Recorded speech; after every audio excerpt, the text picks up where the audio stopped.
Well, we're now starting to hear just how horrific the conditions were for the Israeli hostages who were held captive by Hamas. One little girl who's now been released is 9-year-old Emily Hand. Her father, Thomas, told CNN that since she's returned to him, she's more hollowed out, more timid, and has been afraid to speak louder than a whisper. Shocking, disturbing part of the meeting was she was just whispering. Couldn't hear her. I thought she was in the tunnels, but she wasn't in the tunnels. They were actually fleeing from house to house. She doesn't like it to be referred to as Gaza. She says the kufsa, the box. So you have to say, like, how long were you in the box? The kufsa. She said a year.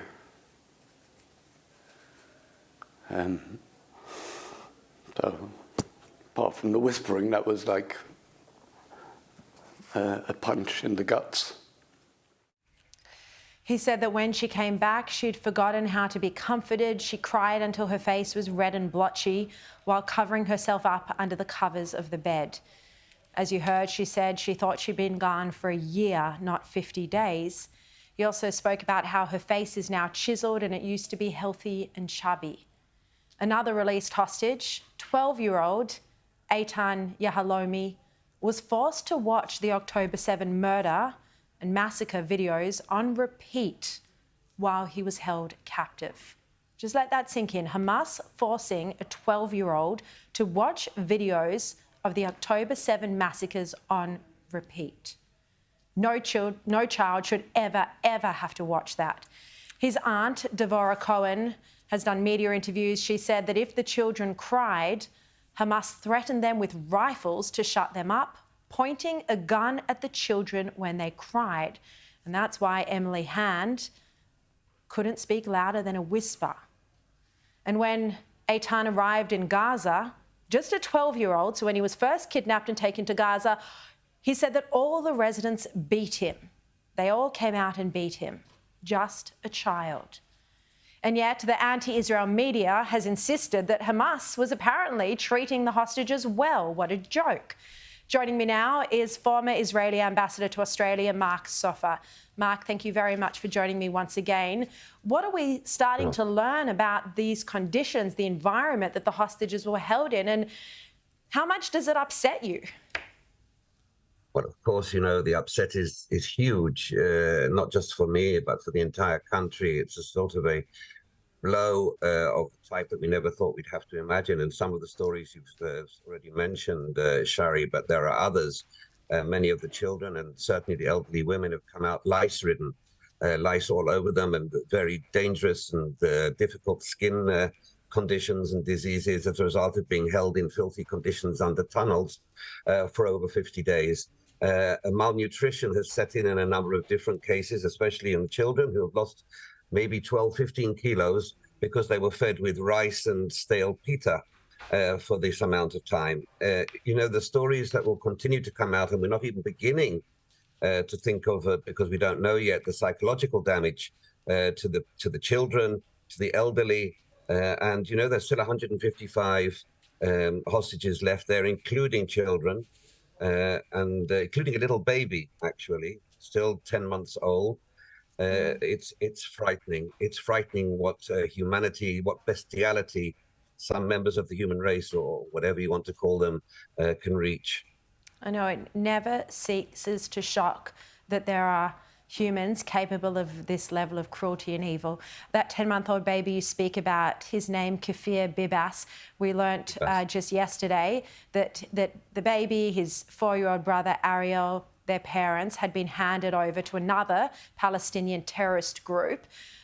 You know, we don't know how many of the remaining 155 hostages are actually in the control of Hamas and how many have been farmed off to other terror groups or were captured by other terror groups like Palestinian Islamic Jihad in the first place.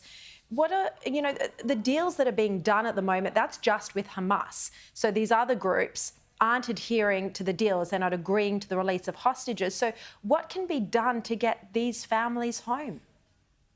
Well, Hamas is in control of all groupings there, and they have to take charge, and it's in their completely and utterly their responsibility of taking those that they've actually sent out. Some, as you say, to the Islamic Jihad, others to criminal groupings around Gaza, and it's up to the Hamas immediately. Not only to bring them back under their immediate control, but also to release them and send them back to Israel as they should be in the first place. Hamas has control, they have responsibility, and they have the authority. Nobody else does, and they're not even allowing the Red Cross to visit, despite the promises that they would. Not once has the Red Cross visited a single one of the hostages being held in such subhuman conditions. The situation is really terrible, and we're very, very worried indeed. We're, of course, thankful that those who are out, and it's a sort of, in that respect, a sort of a bittersweet. Families are still plunged into half. The men, the fathers are still under captivity, and as I said earlier, so many of the children still are, and women. Well, we've seen, just very quickly before we go, we're seeing that the director of the CIA is now in Qatar trying to negotiate another deal that would see the men, I mean, some of them are just kids, really, you know, teenage boys, and also the soldiers released. Are you confident that any agreement will be reached that would be able to bring the Israeli soldiers and the males home? You know, Sharri, when you talk of Hamas and confidence, they're complete dichotomy, one with the other.